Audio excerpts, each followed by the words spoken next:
Assalamualaikum warahmatullahi wabarakatuh. Perkenalkan, nama saya Muhammad Akram dari Prodi Pendidikan Sosiologi Universitas Muhammadiyah Makassar. Di sini saya akan menjelaskan sebuah teori, yaitu teori pilihan rasional. Apakah kalian pernah dihadapkan oleh suatu pilihan, misalnya seperti kalian ingin memilih siapa calon presiden atau memilih calon ketua kelas? Nah, atau kalian pernah dihadapkan suatu pilihan, apakah kalian ingin bekerja sebagai seorang guru, polisi, tentara, atau jadi seseorang yang bekerja di perusahaan? Nah, di sini kita akan membahas hal-hal tersebut mengenai bagaimana seseorang dalam melakukan atau memilih dalam teori pilihan rasional. Teori pilihan rasional ini dikemukakan oleh seorang sosiolog populer yang bernama James S. Coleman. Sebelum membahas teori pilihan rasional, saya akan menjelaskan secara singkat biografis dari James S. Coleman ini. James S. Coleman lahir di Amerika pada tahun 1926 dan ia meninggal pada tahun 1995. James S. Coleman mendapatkan gelar doktoralnya di Universitas Columbia. Saat ia berada di Universitas Columbia, James S. Coleman ini bertemu dengan beberapa tokoh yang sangat memengaruhi James S. Coleman ini.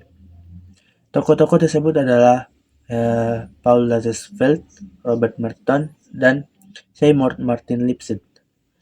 Tokoh-tokoh yang tadi saya sebutkan itu juga terlibat dalam teori pilihan rasional ini.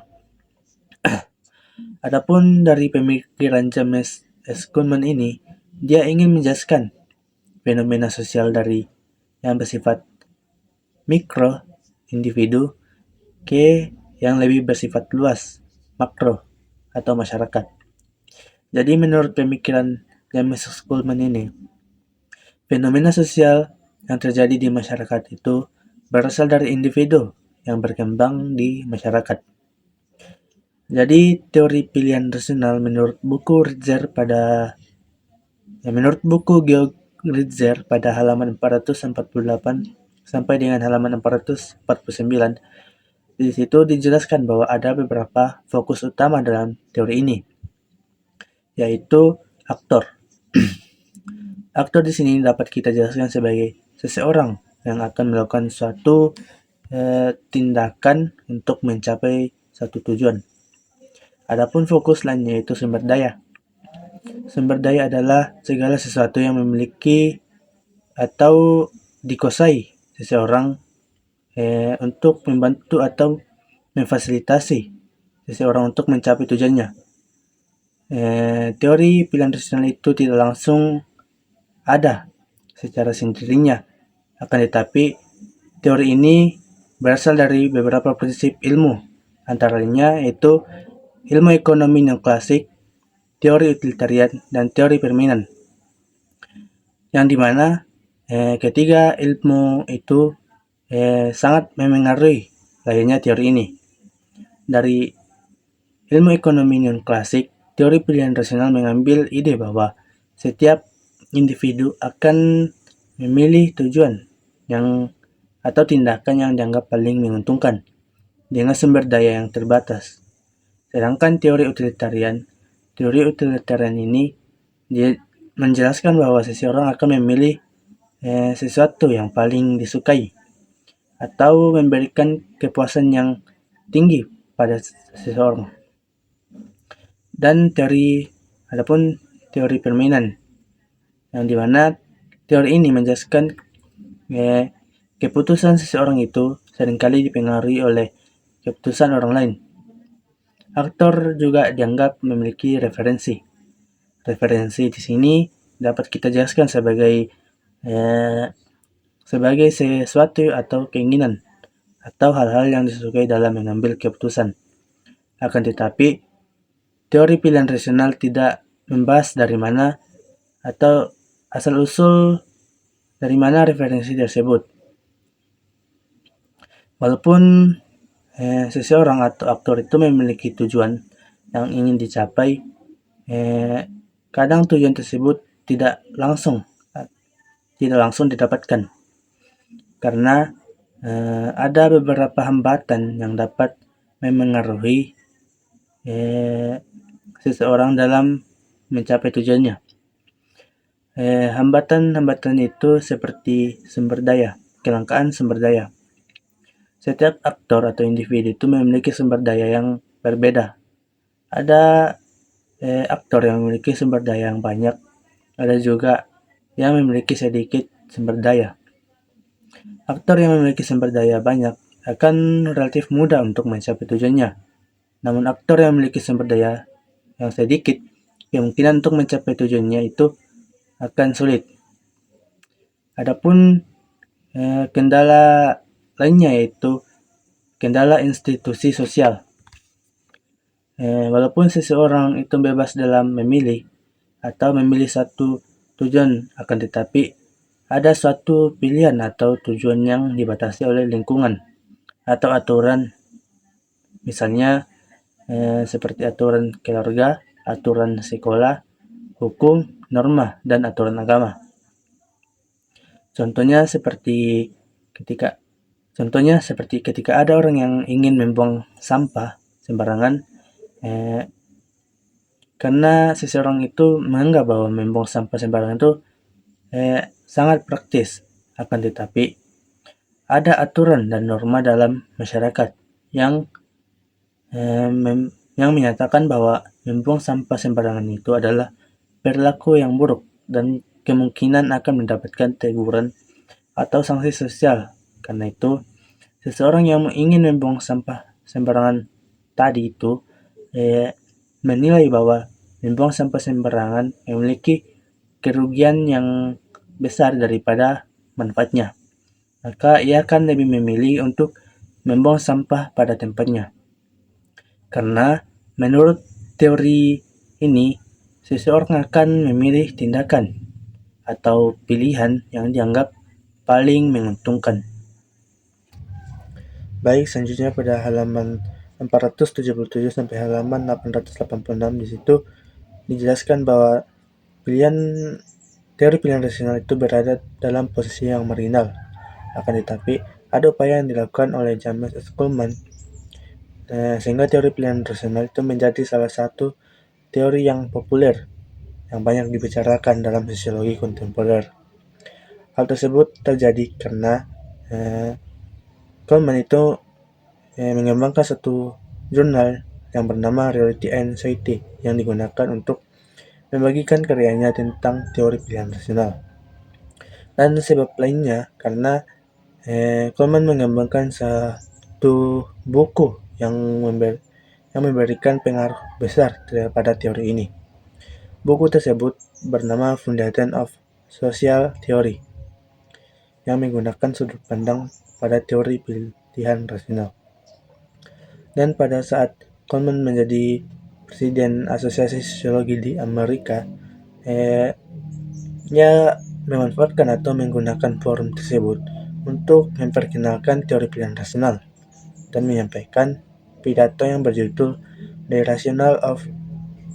Rational Reconstruction of Society. Dalam buku Foundation of Social Theory, Coleman menjelaskan bahwa untuk memahami masyarakat itu, kita perlu memahami setiap tindakan individu terlebih dahulu. Artinya itu, setiap fenomena sosial yang terjadi di masyarakat berawal dari tindakan-tindakan yang dilakukan oleh sekumpulan individu. Coleman juga membahas tentang perilaku kolektif. Perilaku kolektif di sini merupakan tindakan yang dilakukan oleh banyak orang secara bersama-sama. Menurutnya, orang yang mau terlibat dalam perilaku kolektif karena mereka melihat adanya manfaat yang diperoleh. Contohnya seperti ketika ada demonstrasi atau gotong royong, seseorang atau individu itu memutuskan untuk melakukannya bersama-sama karena mereka itu percaya bahwa tindakan yang mereka lakukan bersama-sama itu akan lebih efektif dibandingkan ketika dilakukan secara sendiri. Selain perilaku kolektif, Coleman juga menjelaskan tentang norma. Norma merupakan aturan atau pedoman yang mengatur perilaku masyarakat, dan norma itu tidak muncul dengan sendirinya, akan tetapi terbentuk karena dianggap memberikan manfaat bagi kehidupan bersama. Norma kemudian dipatuhi oleh masyarakat dan pada akhirnya mengaruhi tindakan individu. Selanjutnya, Coleman juga memperkenalkan konsep aktor korporat. Aktor korporat adalah organisasi atau lembaga yang bertindak sebagai suatu kesatuan. Dalam pandangan Coleman, bukan hanya individu yang dapat menjadi aktor, akan tetapi juga organisasi seperti pemerintah, universitas, perusahaan, dan sekolah. Organisasi tersebut dapat mengambil keputusan dan bertindak atas nama kelompok. Sebagai contoh, pemerintah dapat memusatkan untuk membangun rumah sakit baru atau meningkatkan anggaran pendidikan. Keputusan-keputusan tersebut bukan merupakan keputusan satu orang, melainkan keputusan dari organisasi yang bertindak sebagai suatu aktor. Meskipun teori pilihan rasional itu memiliki pengaruh besar dalam sosiologi, teori pilihan rasional ini juga tidak lepas dari berbagai kritikan. Adapun kritikan yang pertama itu, teori ini dianggap terlalu menekankan pada perhitungan untung rugi dalam setiap tindakan manusia, sehingga menganggap bahwa manusia selalu akan memilih suatu tindakan yang memberikan manfaat besar bagi dirinya.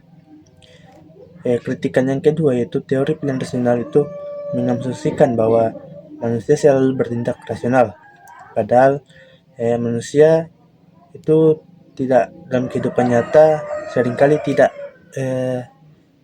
bertindak secara rasional. Biasanya karena ada tindakan yang dilakukan karena emosi, amarah, takut, dan cinta atau kebiasaan, sehingga tidak semua tindakan dapat dijelaskan secara rasional.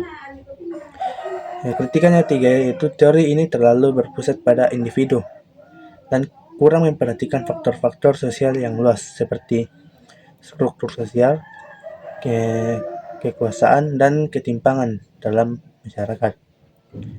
Akibatnya, teori ini kurang mampu menjelaskan bagaimana